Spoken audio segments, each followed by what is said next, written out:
He is truly ugly. You're the crowd's man after a while. You know, it's not Jim Carrey who can walk down the street just you know, doing anything he wants to and get away with it because nobody knows you. You know, after a while, hopefully it'll be to the point where I can't walk out in the street. Won't that be fun? where it'll be impossible to walk anywhere without being recognized.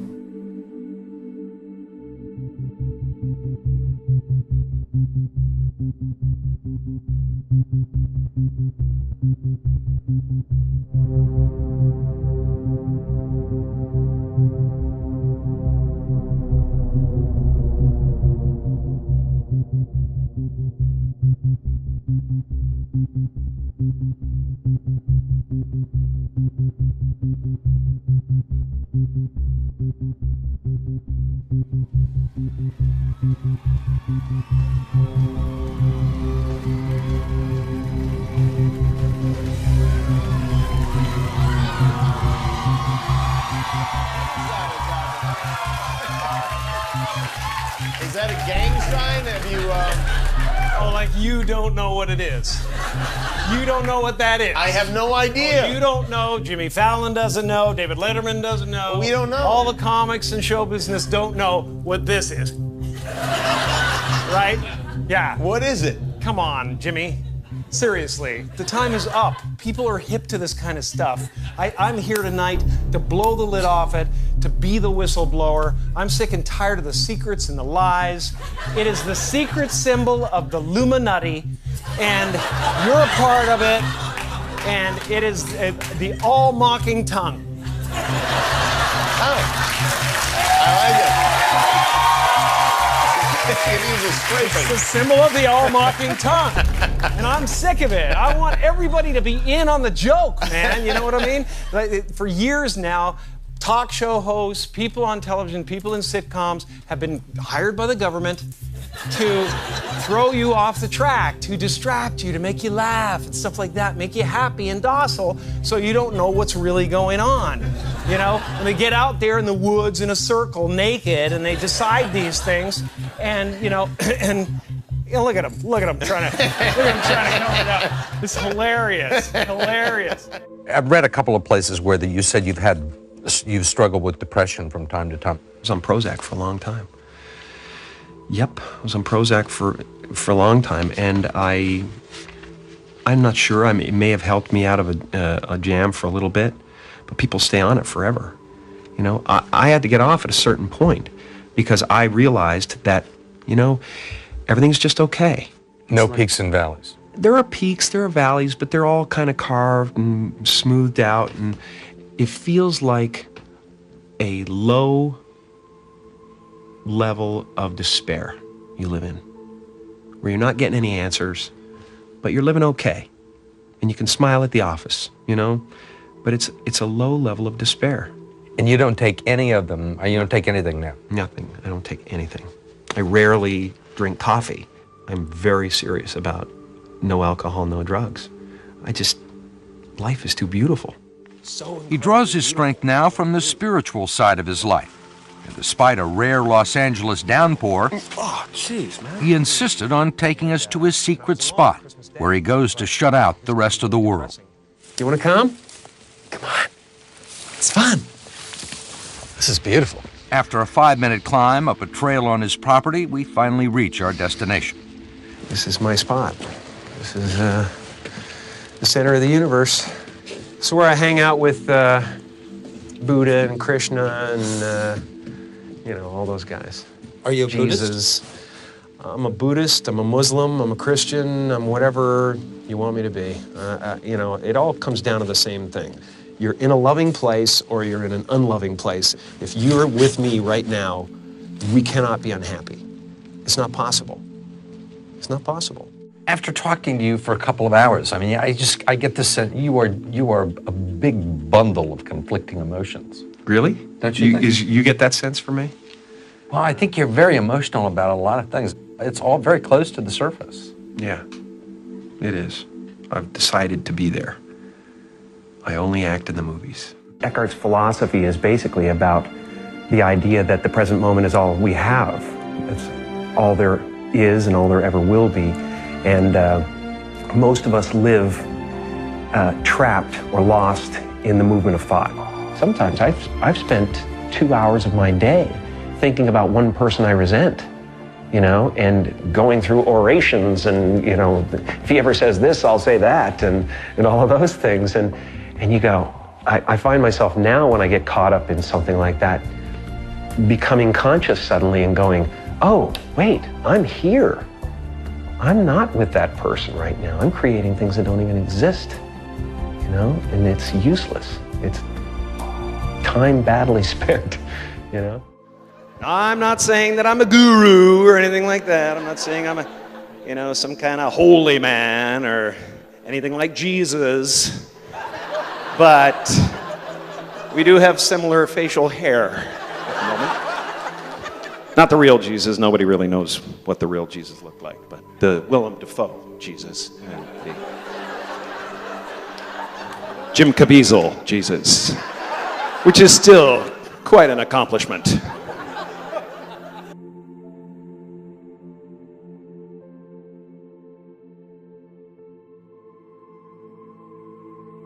As an actor, you play characters, and then if you go deep enough into those characters, you realize that your own character is pretty thin to begin with, you know? And then you suddenly have this separation and go, well, who's Jim Carrey?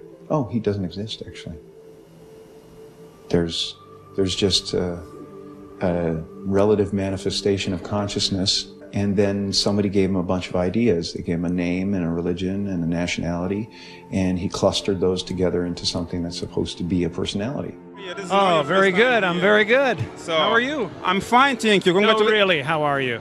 Tired. Ah, see? Really? I broke through that defense. Tired, but very happy to be close to you, and congratulations on this great project. So, Thank you very much. what this project, what this documentary means for your life and for your career? It means we're all going nowhere. It's a big pageant of nothing rising out of nothing and happening for no one. And once you understand that, all the pressure's off, and you can just enjoy yourself. And so I want to tell you something. Thank you for everything you do, to share with us, to your audience, the Eckhart Tolle message. I really appreciate it. This is very important for happiness, for our happiness. Thank you so much. Yeah, he's a part of it for sure. He's a part of my journey, and there's been a lot of discovery. And you know, playing Andy Kaufman was an important part of it too, because I realized that, you know, Andy played characters, I played Andy, and neither of us exist.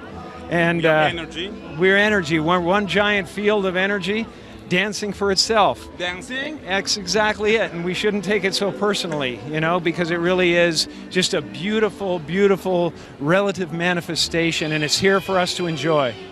Hey, Jim Carrey. Yes. What? I've covered a lot of fashion weeks. This is the first time I've run into Jim Carrey.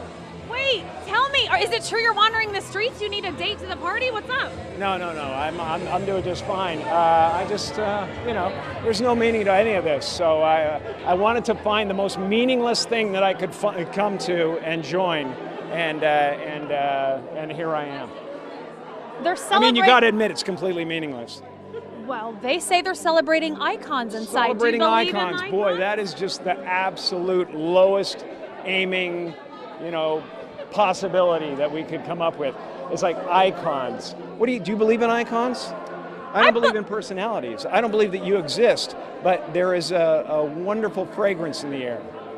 You don't believe certain icons have the power to make change, to think differently, to be bold, to inspire others? Artistry, you're one of them.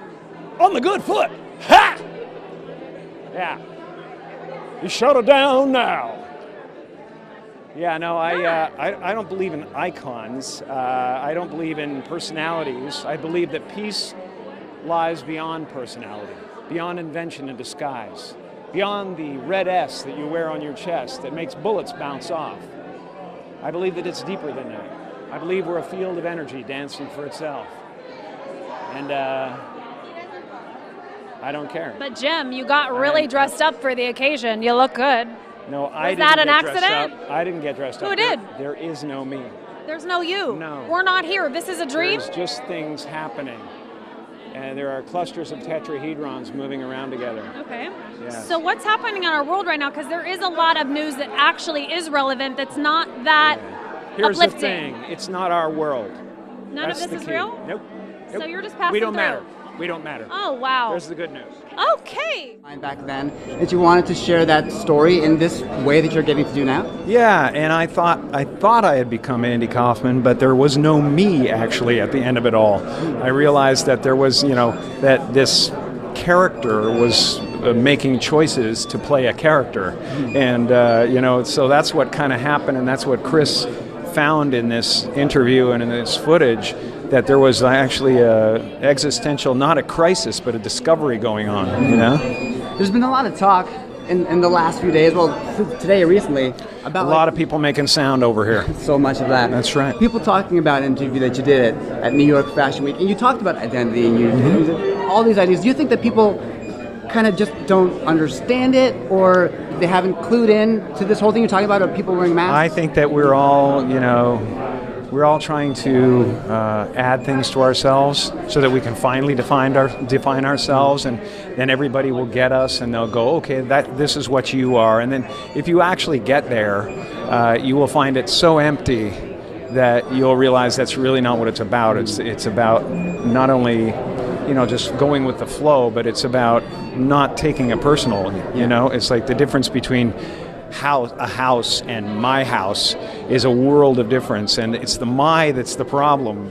So you can do all this without the my involved. You can do it in a way that it's not. Life isn't happening to you; it's happening for for the good of everyone. It's just it's a play. It's a giant field of consciousness dancing for itself, and you're here to make me happy, and it's making itself happy.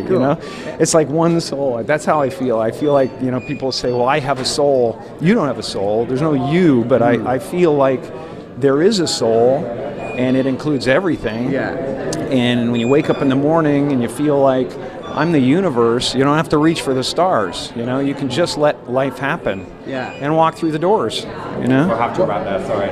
Thanks very much. I'm sorry, you've run out of time. Well, listen, you've made me very happy, so thank you for your time today, man. No, actually, I didn't make you happy.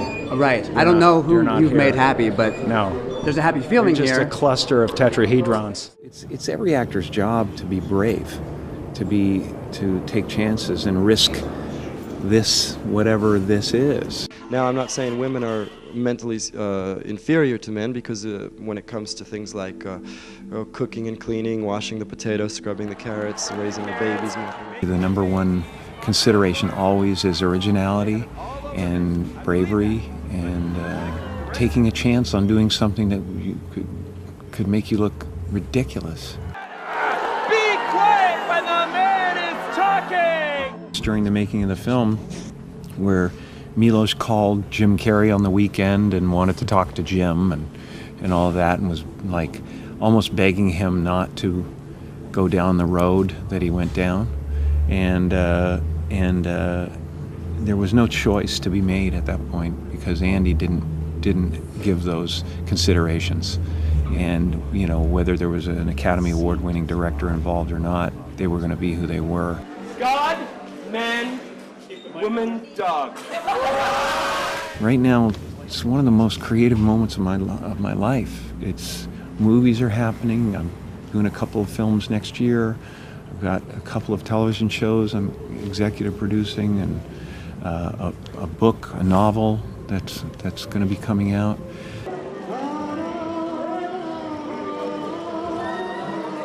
But everything I'm doing, everything that's happening right now around this is about the same thing. It's all about identity. It's because that's all there is. I think it's the most important thing in the world.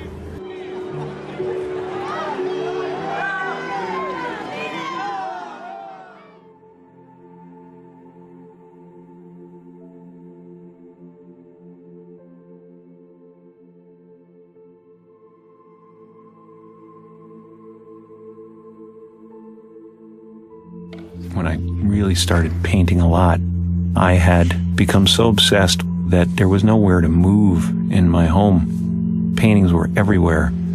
They were becoming a part of the furniture. I was eating on them. I found myself looking around at one point in a really bleak winter in New York, and it was just so depressing, and I think I needed color. It's getting kind of pedestrian to me now, the teal. You know what I'd like to do is just start threading in some purple, you know, into these things. I'll find the ultimate color and not be able to reproduce it. You can tell what I love by the color of the paintings. You can tell my inner life by the darkness in some of them, and you can tell what I want from the brightness in some of them. When I was a kid, I spent half my time in the living room performing for people. I spent the other half the time in my bedroom by myself, writing poetry and sketching. I was not the type of kid you could say, as a punishment, go to your room, because my room was heaven to me. My isolation was welcome. People that are different have a shot at being original. You know, they got motivation too. You know, they got motivation. I sketched all the time, but I didn't do a lot of painting. Suddenly, 6 years ago, at a time when I was trying to heal a broken heart, I decided, well, maybe I'll paint. When your heart is in love, you're floating, weightless. But when you lose that love, you have to re-enter the atmosphere. And it can get pretty rough. And then you start to float again. The energy that surrounds Jesus is electric. I don't know if Jesus is real. I don't know if he lived. I don't know what he means, but the paintings of Jesus are really my desire to convey Christ consciousness. I wanted you to have the feeling when you looked in his eyes that he was accepting of who you are. I wanted him to be able to stare at you and heal you from the painting. You can find every race in the face of Jesus. And I think that's how every race imagines Jesus. They imagine him as their own. That's pretty. So funny, I get so stuck when I'm trying to choose colors, but when I just grab them, it's cool. I don't know what painting teaches me. I know that it just frees me. Free from the future, free from the past, free from regret, free from worry.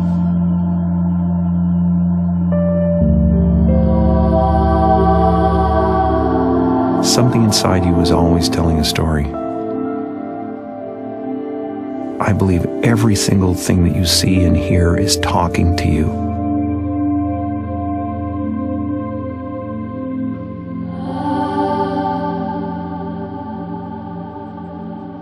You know, the bottom line with all of this, whether it's performance or it's art or it's sculpture, is love. We want to show ourselves and have that be accepted. I love being alive, and the art is the evidence of that.